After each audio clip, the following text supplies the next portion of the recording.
السلام علیکم ورحمۃ اللہ وبرکاتہ۔ امید ہے ناظرین کرام خیر و عافیت سے ہوں گے۔ میں اللہ تبارک و تعالی کی بارگاہ میں دعا گو ہوں کہ اللہ رب العالمین تمام مسلمانوں کی حفاظت فرمائے اور تمام مسلمانوں کو اپنی پناہ میں رکھے۔ تو ناظرین کرام، آج ہم آپ کے سامنے بہت ہی پیاری بات لے کر کے حاضر ہوئے ہیں۔ نبی اکرم صلی اللہ تعالی علیہ وسلم کی احادیث کی روشنی میں بہت ہی پیاری بات آپ کے سامنے لے کر حاضر ہوئے ہیں۔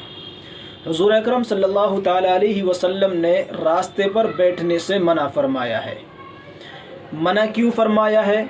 حضور اکرم صلی اللہ تعالی علیہ وسلم ارشاد فرماتے ہیں کہ راستوں پر بیٹھنے سے اجتناب کرو، اپنے آپ کو راستوں پر بیٹھنے سے محفوظ رکھو، بچاؤ۔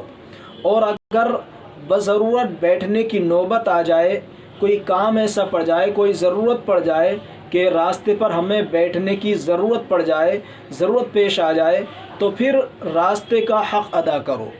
راستے کا حق کیا ہے؟ صحابہ کرام رضوان اللہ علیہم اجمعین نے ارشاد فرمایا کہ اللہ کے رسول صلی اللہ علیہ وسلم، راستے کا کیا حق ہے؟ اگر ہم راستوں پر بیٹھ رہے ہیں تو اس کا حق کیا ہے؟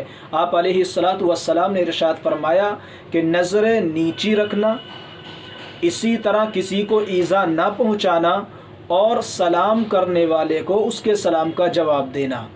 نظریں نیچی رکھنا، اگر کہیں بیٹھنے کی ضرورت پڑ جائے تو اپنی نظروں کو نیچا رکھیں، اور اسی طرح ایذا اور تکلیف سے اپنے آپ کو محفوظ رکھیں، کسی کو نقصان نہ پہنچائیں۔ اور تیسرے یہ کہ اگر کوئی آپ کو سلام کرے تو اس کے سلام کا جواب دو، اس کے سلام کا جواب دینا۔ اور چوتھی چیز آپ علیہ الصلاۃ والسلام نے فرمایا کہ امر بالمعروف اور نہی عن المنکر کرنا، اچھی باتوں کا حکم کرنا اور بری باتوں سے منع کرنا۔ تو اگر ہمیں ضرورت کی وجہ سے کہیں راستے پر بیٹھنے کی ضرورت بھی پیش آ جائے تو ہم ان چاروں باتوں کا خیال رکھیں۔ اولاً اپنی نگاہ کو نیچی رکھ کر کے بیٹھیں۔ دوم، راستے پر گزرنے والوں میں سے کسی کو ہماری ذات سے کوئی تکلیف اور ایذا نہ پہنچے۔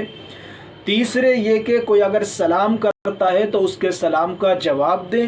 اور چوتھے یہ کہ وقت کو سامنے رکھ کر کے امر بالمعروف اور نہی عن المنکر بھی کرتے رہیں، اچھی باتوں کا حکم اور بری باتوں سے لوگوں کو روکتے بھی رہیں۔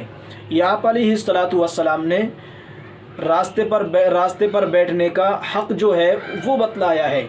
حضرت جریر رضی اللہ تعالی عنہ نے فرمایا کہ یا رسول اللہ صلی اللہ علیہ وسلم، اچانک نظر کا کیا حکم ہے؟ یعنی اگر کسی پر نظر اچانک پڑ جائے تو اس کا کیا حکم ہے؟ آپ علیہ الصلاۃ والسلام نے ارشاد فرمایا کہ اپنی نگاہ کو پھیر لو۔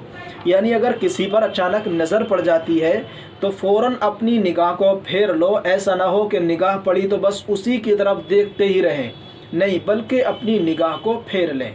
اللہ تبارک و تعالی سے دعا ہے کہ اللہ رب العالمین ہمیں ان گناہوں سے، خصوصاً بد نظری سے محفوظ رکھے، اور اسی طرح اگر راستوں پر بیٹھنے وغیرہ سے بھی ہمیں محفوظ رکھے۔ اور اگر کبھی کسی ضرورت کی وجہ سے بیٹھنے کی نوبت بھی آ جائے راستوں پر، تو جو راستے کے حقوق ہیں ان حقوق کو ادا کرنے کی اللہ تبارک و تعالی توفیق عطا فرمائے۔ آمین۔ والسلام علیکم ورحمۃ اللہ وبرکاتہ۔